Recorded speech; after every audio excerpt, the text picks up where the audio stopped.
how would you redefine Governor Walker? Obviously, you've talked about defining yourself before you get defined by them, but if there were, are there a couple areas where you hope voters would reconsider what they think about him? What would you tell people?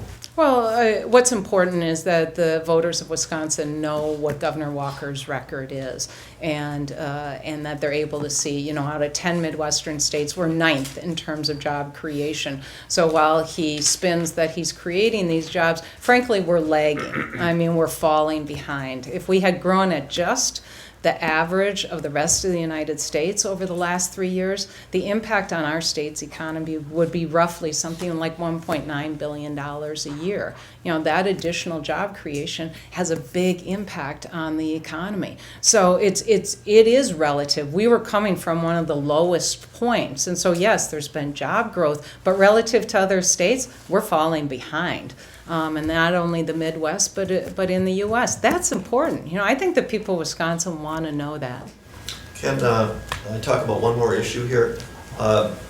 You've strongly criticized the governor and Republicans on abortion and equal pay, repealing the Equal Pay Enforcement Act.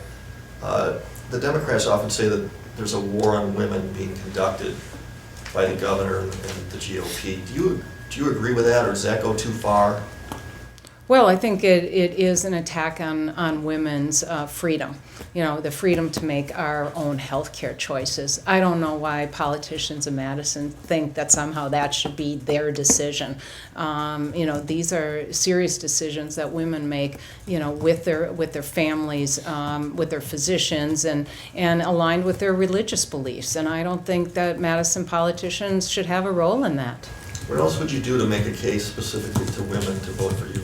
Well, I think that you know, repealing the equal pay is something that's important to women of Wisconsin.